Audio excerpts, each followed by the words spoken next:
নিশ্চিত অসাধারণ কোনো পাগল হবে। মুসাব ঘরের ভিতরে ঢুকলো, গভীর রাত হয়ে গেল, মনের মধ্যে খালি টেনশন, পাগলকে একবার দেখবো, ওই পাগলকে আমি একবার দেখবো। কিন্তু আমার আব্বা যদি জানতে পারে আমার বাড়ি থেকে বাহির করে দেবে, আমার মা যদি জানতে পারে আমাকে ঘর থেকে বাহির করে দেবে, আবু জেহেল যদি দেখতে পাবে আমারে গ্রেফতার করবে। আল্লাহু আকবার বলেন। আর ইসলামের পক্ষে থাকলে আপনার ঘর ছাড়তে হবে, বাড়ি ছাড়তে হবে, দুনিয়ার সব ছাড়তে পারি, ইসলাম এক সেকেন্ডের জন্য ছাড়তে পারি না। এখন মুসাব চিন্তা করলো, না না না না না না, আমি গভীর রাতে ঘুমাতে পারি না, আমার দু চোখে ঘুম আসে না। আমার মা যারে পাগল বলেছে ওই পাগলকে আমি একবার দেখতে চাই, আমার আব্বা যারে পাগল বলেছে পাগলকে আমি একবারের জন্য দেখতে চাই। মুসাব ইবনে উমাইর চিন্তা করলেন, কোথায় গেলে পাগলের দেখা পাওয়া যায়, কোথায় গেলে সেই জাদুকরের দেখা পাওয়া যায়। আমার মনে বড় ইচ্ছা হয়, আমার মনে বড় আগ্রহ তৈরি হয়, আমি কোথায় পাবো সেই মুহাম্মদ পাগলের দেখা, আমি জাদুকরের দেখা কোথায় গেলে পাবো। যতক্ষণ পর্যন্ত পাগলকে আমি না দেখবো আমার মনের মধ্যে তৃপ্তি হয় না, আমার চোখে ঘুম আসে না। আল্লাহু আকবার। গভীর রাত, ফজরের আজান হয়ে গেল।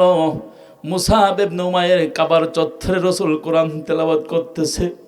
উনি চিন্তা করলেন সরাসরি রাসূলের কাছে গেলে আমার আব্বা দেখতে পেলে আমাকে ঘর থেকে বাহির করে দেবে, ওদিকে আবু জেহেল যদি দেখতে পায় আমারে গ্রেফতার করবে, আমার মা যদি শুনতে পায় আমারে ঘর থেকে বাহির করে দেবে।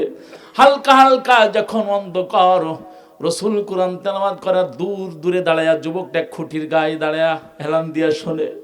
নবী কোরআন শোনার পর ওই সন্তান চিন্তা করল, আল্লাহ, আমার আব্বা যারে পাগল বলেছে পাগল তো সাধারণ কোনো পাগল নয়, আমার মা যারা জাদুকর বলেছে সাধারণ কোনো জাদুকর নয় রে, সাধারণ কোনো জাদুকর নয়। প্রথম দিন মুহাম্মাদের মুখ থেকে কোরআন শোনার বাড়ি গিয়ে ঘুম পড়ে, ঘুম আসে না। মা বলে, সন্তান তুমি ভোরবেলা কোথায় চলে যাও বাবা, কোথায় তুমি যাও? বলে, মা তুমি জানো না আমি মুহাম্মাদের কাছে কিন্তু যাই না, আব্বা আমি মুহাম্মাদের কাছে কিন্তু যাই না, তোমরা নিশ্চিন্তে থাকো, টেনশন করো না, আমার বন্ধুদের সাথে খেলা করতে যাই। মা বলে, সকালে আবার কিসের খেলা? মা বলে, আন্দাজ পাও না, খেলা সকালে করা যায়, ভোরবেলা যাস কোনে তাই বল। সুবহানাল্লাহ বলে না কেন? যুবক বলে, না মা না, আমি কোথাও যাই না। দ্বিতীয় দিন আবার যখন ভোর হয়ে যায়, মুসাব ইবনে উমাইর আবার মুহাম্মাদের সামনে দরবারে যাওয়ার জন্য বাহির হয়। দূর থেকে কোরআন শোনে। আরে কোরআন শোনার পর মুহাম্মদ, কোরআন শোনার পর মুহাম্মাদের মুখ থেকে কোরআন শোনার পর যুবকের মনের মধ্যে পরিবর্তন ঘটে গেল। না না না না রে, যারে পাগল বললো জাদুকর বললো, যাকে পাগল বললো জাদুকর বললো, গণক বললো, না না না না না, ওনার মুখ থেকে কোরআন শোনার পর আমার মনে হয় সাধারণ কোনো পাগল উনি হইতে পারে না। মুসাব ইবনে উমাইর দূর থেকে শোনার পর আল্লাহর নবী বললেন, ও আমার সাহাবীরা, দূরে যে যুবকটা দাঁড়িয়ে আছে প্রত্যেক দিন দাঁড়ায় দাঁড়ায় কি যেন শুনে, ওই যুবকটাকে আমার কাছে ডাক দাও, আমার কাছে ডেকে নিয়ে এসো। যুবকটাকে, তার পরিচয় কি? সাহাবী গিয়া বললেন, হে যুবক, আল্লাহর নবী তোমারে ডাক দিয়েছে, চলো রাসূল তোমারে ডাক দিয়েছে, চলো রাসূলের দরবারে। মুসাব ইবনে উমাইর রাসূলের দরবারে এসে বললেন, ইয়া রাসূলুল্লাহ, হাবিবাল্লাহ, কি আপনি শুনতে চান আমার কাছে? আল্লাহ নবী বললেন, যুবক, এই কয়েকদিন দেখছি তুমি দূর থেকে কোরআন শোনো, তোমার নাম কি, তোমার পরিচয় কি, তোমার বাড়ি কোথায়? ওই যুবক বললেন, ইয়া রাসূলুল্লাহ, ইয়া হাবিবাল্লাহ, এই মক্কার সবচেয়ে ধনী মানুষ, সবচেয়ে বড় যে কবি, আমার বাপের নাম ছিল উমাইর, তার একমাত্র সন্তান আমি মুসাব রে, আমি মুসাব। আমার বাপের চেয়ে বড় ধনী মানুষ আর মক্কার ভিতর দ্বিতীয় আর কেউ নাই, আমি একমাত্র ধনীর দুলালি নবী গো, যে জামা একবার গায়ে দেয় দ্বিতীয়বার কিন্তু ওই জামা আমি আর গায়ে দেই না। আমি যে রাস্তা দিয়ে হাঁটি ওই রাস্তা দিয়ে সব সময় ঘেরান বাহির, আতরের ঘেরান বাহির হয়, আমি সেই মুসাব, একমাত্র সন্তান বাপের আমি। আল্লাহ নবী বললেন, দূর থেকে তুমি কি শোনো? বললো, ইয়া রাসূলুল্লাহ, ইয়া নবী, আমার মা বলেছে আপনি নাকি পাগল, আপনি নাকি জাদুকর, আপনি মানুষকে জাদু করেন।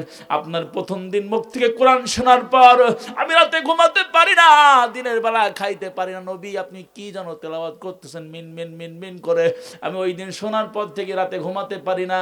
একজন পাগল কখনো এইভাবে কোরআন তেলাওয়াত করতে পারে না, কোন জাদুকর এইভাবে কোরআন তেলাওয়াত করতে পারে না। নবী গো, আবু জেহেল বলল, আপনি নাকি পাগল, আপনি নাকি জাদুকর।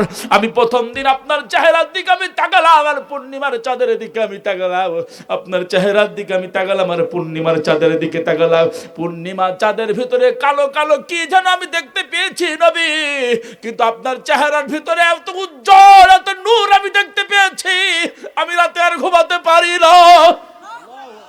ও নবী, আমার মা বলেছে আপনি পাগল, আপনি জাদুকর না। লা লা লা, পাগলের চেহারা জীবনে এরকম হইতে পারে না।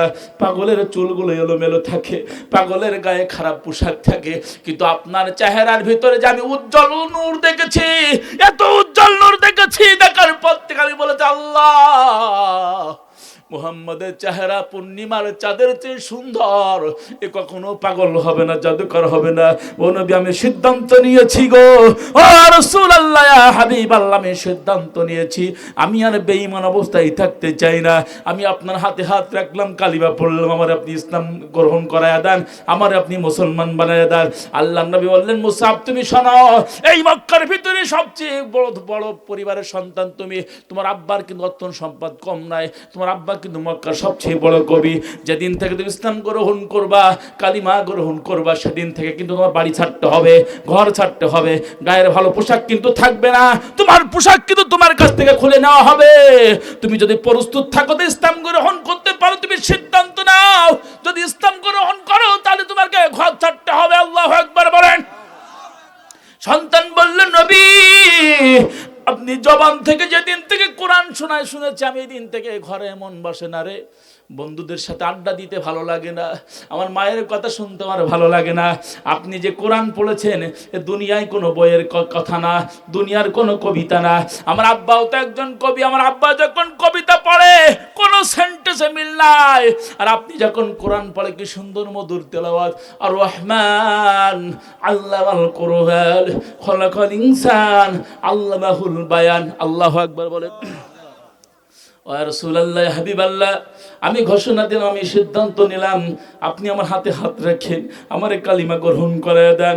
আল্লাহ নবী বললেন, মুসাব শোনো, এখনো তুমি সিদ্ধান্ত নিতে একটু দেরি করো, বাড়িতে যাও, বাড়িতে গিয়ে আবার তুমি চিন্তা ভাবনা করে দেখো, এই কোরআনের পক্ষে যখন তুমি চলে আসবা, ইসলাম গ্রহণ করবা, তোমার গায়ের দামি দামি পোশাকগুলো তোমার কাছ থেকে খুলে নেওয়া হবে, তুমি কি এটা মেনে নিতে পারবা? মুসাব ইবনে উমাইর বললেন, নবী ইসলামের পক্ষে থাকলে যদি আমার জীবনের সব চলে যায়, শুনে রাখেন নবী গো, এক সেকেন্ডের জন্য ইসলাম ত্যাগ করতে পারবো না, পারবো না, পারবো না। ইসলামের মধ্যে জাদু আর যে মায়া আমি দেখেছি, কোরআনের পক্ষে থাকার করে আমি জীবনের সব ত্যাগ করবো নবী, এক সেকেন্ডের জন্য ইসলাম ত্যাগ করতে পারবো না। মুসাব ইবনে উমাইর বলল, আপনি আমার কালিমা গ্রহণ করাই দেন, আমি আর দেরি করতে পারি না। আল্লাহ নবী হাতে হাত রাখো, নবী আমার বললেন, পড়ো, কালিমা পড়ো, ইসলাম গ্রহণ করো, আজ থেকে তুমি ঘরের ভিতরে চলে যাও। মুসাব ইবনে উমাইর দৌড়ায় বাড়ির দিকে যায়। মা বলে, সন্তান তুই কোথায় গিয়েছিলে বাবা? তোর তো আমি দেখি না, দুপুরেও খাও নাই, রাতেও খাও নাই, কোথায় যাও বাবা, তুমি কোথায় যাও? মুসাব বললেন, মা তুমি তো জানো না, মা তুমি তো জানো না, আমি যে দরবারে গিয়েছি সাধারণ কোনো দরবারে নয়, তুমি যারে পাগল বলেছো, জাদুকর বলেছো, এই পাগলের কাছে আমি গিয়েছি। আমি আমার বাপ দাদার 14 গোষ্ঠীর ধর্মের মুখে লাথি মেরে আমি নবী মুহাম্মাদের ধর্ম গ্রহণ করেছি। আল্লাহু আকবার, আল্লাহু আকবার। ওমা, যারে পাগল বলছো, জাদুকর বলছো, আমি জাদুকরের কাছে যাওয়ার পর ওমা আমার এমন জাদু করছে, আমি কোরআন ছাড়তে পারবো না। সুবহানাল্লাহ বলেন। এই কোরআনের পক্ষে থাকলে, আল্লাহ রসুল কোরআনের পক্ষে থাকার পর রসুলকে বলা হলো পাগল, রসুলকে বলা হলো জাদুকর, আর এখন কোরআনের পক্ষে থাকলে বলে মৌলবাদী আর রাজাকার। কথা বলেন, কথা বলেন, কথা বলেন, মিল আছে না নাই? সম্মানিত ভাইরা আমার, সন্তান চলে গেল বাড়িতে। সুবহানাল্লাহ বলেন। আলোচনা কি চলবে? চলবে। সন্তান চলে গেল বাড়িতে, যুবক মানুষ, মক্কা শ্রেষ্ঠ যুবক, এত সুন্দর দেখতে, নাদুস নুদুর চেহারা, যে জামা একবার গায়ে দেয় দ্বিতীয়বার জামা গায়ে দেয় না, যে রাস্তা দিয়ে হাঁটে আতরের ঘিরান বাহির হয়। সুবহানাল্লাহ বলেন। কি পরিবারের ছেলে, ধনী পরিবারের ছেলে, একমাত্র সন্তান, আর দ্বিতীয় কোনো সন্তান তার নাই। সন্তান বাড়ি গেল, বাড়ি যাওয়ার পর মা বলে, সন্তান এই কয়েকদিন যাবত তুমি খাও না, ঘুমাও না, বাবা তুমি কার দরবারে গিয়েছো? কে তোমার তদবির করেছে? কে তোমার কুফরি কালাম করেছে? বলে, মা গো মা, ভুল বুঝো না, তুমি ভুল বুঝো না রে, আমারে কেউ কুফরি করে নাই, আমার এই কেউ তদবির করে নাই, আমারে কেউ ভুল বুঝায় নাই। ও মা, যারে পাগল বলেছ ওই পাগল আমার এমন জাদু করেছে মা, ওই পাগল আমার এমন জাদু করেছে, পাগলের চেহারার দিকে তাকায়া আর পূর্ণিমার চাঁদের দিকে তাকালাম, কিন্তু আমি দেখেছি পূর্ণিমার চাঁদের চেয়ে পাগলের চেহারা বেশি সৌন্দর্য। জোরে বলেন। ও মা, যারা জাদুকর বলেছে আমি দেখলাম, জাদুকরের যে কিতাব থেকে তেলাওয়াত করে মা, সাধারণ কোনো তেলাওয়াত না, ওই তেলাওয়াত শোনার পর আমি রাতে ঘুমাতেও পারি না, বাড়ি খাইতেও পারি না রে মা, আমি ইসলাম গ্রহণ করেছি। সুবহানাল্লাহ বলে। মা বলে, কি সর্বনাশ, এই তুই যে ইসলাম গ্রহণ করলি, তা তুই একবারের জন্য তোর মাকে একটু বলতে পারলি না? তুই কি সন্তান আমার, একমাত্র সন্তান, তুই তোর এত ভালোবাসি, এত মহব্বত তোরে করি, এই অর্থ সম্পদ সব তোর জন্য, আর তুই সর্বনাশ সে মোহাম্মদের কাছে ইসলাম গ্রহণ করলি, কি সর্বনাশ, এই ছেলে তোরে সময় দিলাম 24 ঘন্টা, এর ভিতরে সিদ্ধান্ত পরিবর্তন কর, ইসলাম ত্যাগ কর, আবার আমাদের ধর্মের মধ্যে ঢোক, না হলে তোর ঘর ছাড়তে হবে, বাড়িও ছাড়তে হবে। আল্লাহু আকবার বলে। পরীক্ষা শুরু হয়ে গেল। পরীক্ষা, মা বলে, সন্তান আমি তোর মা, আমি তোর মারে, আমি তোর বা, আমি 10 মাস 10 দিন তোরে গর্ভে ধারণ করেছি, অনেক কষ্ট করে তোর আমি লালন পালন করেছি, তোর আমি কখনো কষ্ট দেই নাই, এক জামা তুই একবারে গায়ে দিয়েছি, দ্বিতীয়বার তোর আমি গায়ে দিতে দেই নাই, তোর বাপের সব, তোর বাপের অর্থ সম্পদ কিন্তু কম নয়। ও বাবা, আমি বলেছি মুহাম্মাদের কাছে তুই যাস না, সেই মুহাম্মাদের পাল্লাই তুই পড়ে গেছিস। সুবহানাল্লাহ। তুই যাস না, কিন্তু মুহাম্মাদের পাল্লাই মনে হয় তুই পড়ে গেছিস। সম্মানিত ভাইরা মিলান, ও যুবক ভাইরা, এখন বর্তমান সময়ে যুবকরা যে আপডেট হয়ে গিয়েছে ইসলামের পক্ষে, দ্বীনের পক্ষে, তারা যে সিদ্ধান্ত নিয়েছে যে সমাজের যুবকরা যখন ইসলামের পক্ষে চলে আসে, ওই যুব শক্তি কখনো আটকায় রাখা যায় না। কথা বলেন, কথা বলেন। যুবকদের সিদ্ধান্ত না, হাতে হাত